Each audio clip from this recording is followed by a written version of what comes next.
what do you think it was about Jimi Hendrix that made such a big impression on you?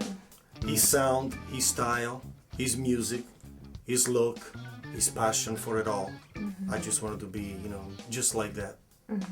Yeah, all of it. Just his whole approach to everything, his seriousness, he was a serious musician, a serious person, he didn't play for fun. He meant what he said and he did it with the music, so all of that really turned me on. One of the more unique things about your guitar playing is the fact that you play with the strings reversed. Is that simply the result of being a self-taught left-handed guitar player?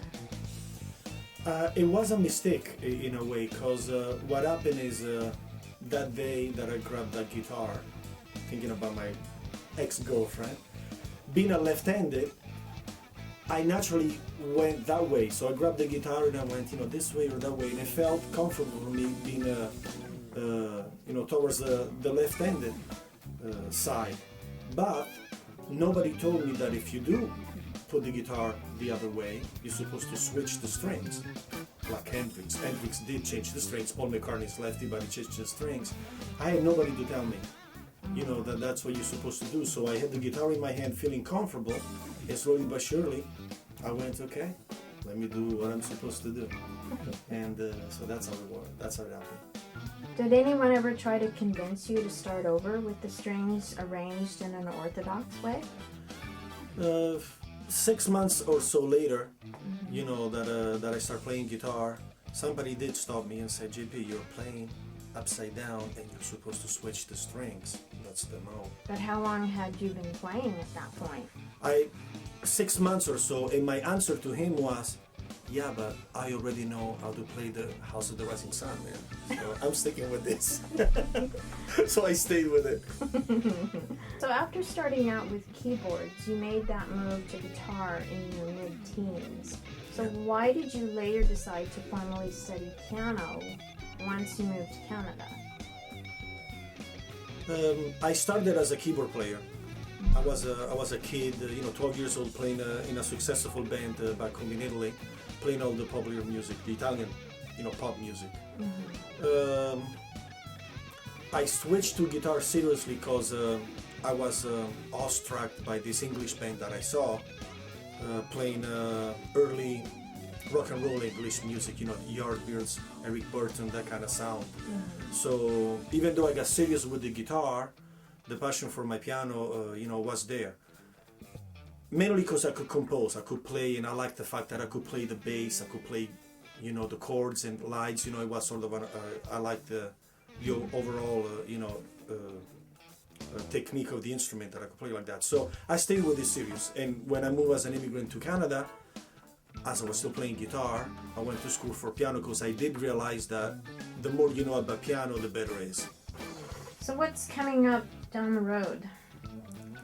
I'm putting together a band with Tony Brock from Rod Stewart.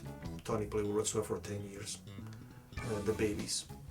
And Jeff Beck, drummer. Tony Brock, drummer. Tommy Shannon from Stevie Ray's Double Trouble, the bass player. Right. Carmen Grillo from Tower of Power. And Walfredo Reyes Jr., percussion player from Santana. And myself as a guitar player. Sort of I wanted to put together a band with musicians that were from well-known other projects, bands. So my song list is made up of a bunch of #1 hits from these various people.